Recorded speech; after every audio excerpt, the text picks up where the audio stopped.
Why are heirlooms better than industrially grown or hybrid tomatoes? Why are heirlooms better than industrially grown or hybrid tomatoes? The answer is simple: the old ones tasted like a real tomato. What we're growing today, I would hardly classify as a real tomato. I suppose they're alive, but the resemblance stops there. We had it right 100 years ago. One thing is, you get all the subtle differences in heirlooms that you don't get in the other tomatoes. Your yellow heirloom tomatoes are milder, and your red heirlooms have a lot more acidic quality.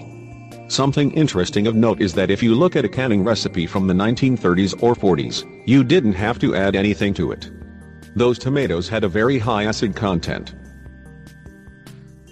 Today's tomatoes, all the flavor and taste and everything else has been bred out of it. So, if you look at the latest fall canning book, they've upped the processing time, and also recommend you put a couple of tablespoons of lemon juice to account for that. There's a big difference. What do I do if I want a nice fresh tomato in January? Well, go to the store, buy a can of Romas, dump them in your salad bowl, and dress it with your salad dressing. It will taste 100% more like a tomato than what you buy at the store that time of year. It's true. That's just the way it is. The season is short, but you relish that time that you do have them. They don't last forever.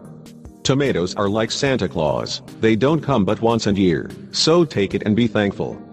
The rest of the time you're going to have to settle on something else that's in season. I know you've eaten, probably by mistake, a winter tomato that has a plastic skin and a styrofoam interior.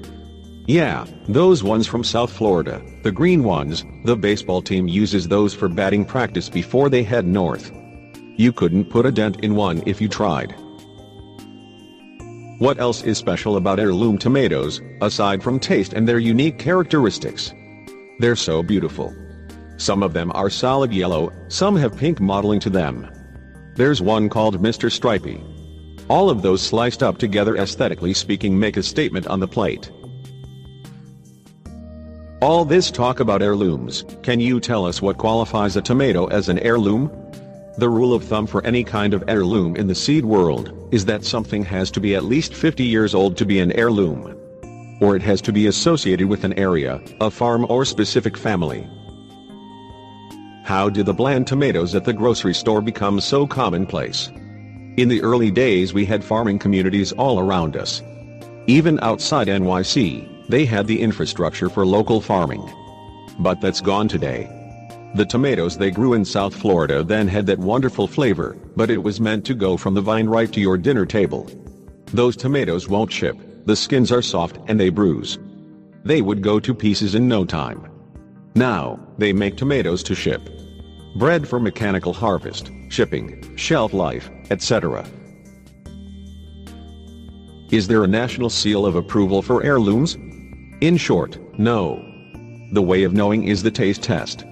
Once you get home and taste it, you know you got the real thing.